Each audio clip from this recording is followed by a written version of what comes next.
നിങ്ങൾക്ക് ഉറക്കം കുറവാണോ? ദിവസവും ഉണക്കമുന്തിരി കഴിക്കൂ. ഡ്രൈ ഫ്രൂട്ട്സിൽ പെടുമെങ്കിലും ആരും അത്രയധികം ഗവനിക്കാത്ത ഒരാളാണ് ഉണക്കമുന്തിരി. കാണാൻ ചെറുതാണെങ്കിലും ധാരാളം പോഷക ഗുണങ്ങൾ ഇവയിൽ അടങ്ങിയിട്ടുണ്ട്. വിറ്റാമിനുകളും ധാതുക്കളും ആന്റി ഓക്സിഡന്റുകളും ഉണക്കമുന്തിരിയിൽ ധാരാളമുണ്ട്.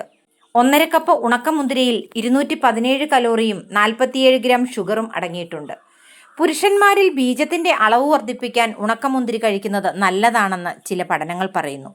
ഉണക്കമുന്തിരി കഴിച്ചാൽ എന്തൊക്കെ ഗുണങ്ങളാണ് ലഭിക്കുന്നതെന്ന് നോക്കാം. ദഹന പ്രക്രിയയെ സഹായിക്കാനും മലബന്ധം തടയാനും ഏറ്റവും മികച്ചതാണ് ഉണക്കമുന്തിരി. നാരുകൾ ധാരാളം അടങ്ങിയതിനാൽ ഇവ മലബന്ധം അകറ്റാൻ സഹായിക്കുന്നു. ദഹനേന്ദ്രിയ വ്യവസ്ഥയെ ആരോഗ്യമുള്ളതാക്കാൻ ഉണക്കമുന്തിരി ശീലമാക്കാം. ശരീരഭാരം കൂട്ടാൻ ആഗ്രഹിക്കുന്നവർക്ക് ദിവസവും ഉണക്കമുന്തിരി കഴിക്കാം. ഫ്രക്ടോസ്, ഗ്ലൂക്കോസ് എന്നിവയാൽ സമ്പന്നമാണ് ഉണക്കമുന്തിരി. ശരീരത്തിന് വേണ്ട ഊർജം വർദ്ധിപ്പിക്കുന്നതിന് ആവശ്യമായ ധാതുക്കൾ ഇവയിൽ അടങ്ങിയിട്ടുണ്ട്.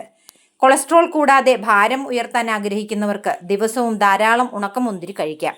എല്ലുകളുടെ ആരോഗ്യം മെച്ചപ്പെടുത്താനും ശരീരത്തിലെ ഇരുമ്പിന്റെ അളവ് നിലനിർത്താനും ഉണക്കമുന്തിരി സഹായിക്കും. ഉണക്കമുന്തിരിയിൽ കാൽസ്യം ധാരാളം അടങ്ങിയിട്ടുണ്ട്. അതിനാൽ ഇവ എല്ലുകൾക്ക് ശക്തിയേകും. ആന്റി ഓക്സിഡന്റുകളോടൊപ്പം പൊട്ടാസ്യം, അയൺ, ബി കോംപ്ലക്സ് വിറ്റാമിനുകൾ തുടങ്ങിയവയും അടങ്ങിയതിനാൽ ഇവ രക്തസമ്മർദ്ദം നിയന്ത്രിക്കാൻ സഹായിക്കും.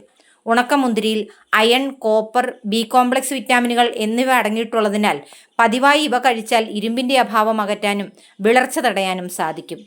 ഉണക്കമുന്തിരി ശീലമാക്കുന്നത് നിരവധി ക്യാൻസറുകളെ തടയാൻ സഹായിക്കും. പ്രതിരോധശേഷി കൂട്ടാനും ഉറക്ക പ്രശ്നങ്ങൾക്ക് പരിഹാരമേകാനും ഉണക്കമുന്തിരി ശീലമാക്കാം. പല്ലുകളുടെ ആരോഗ്യത്തിനും ഉണക്കമുന്തിരി ശീലമാക്കാം. പല്ലിലെ ഇനാമലിനെ സംരക്ഷിക്കാൻ കാൽസ്യം ധാരാളം അടങ്ങിയ ഉണക്കമുന്തിരിക്ക് കഴിയും.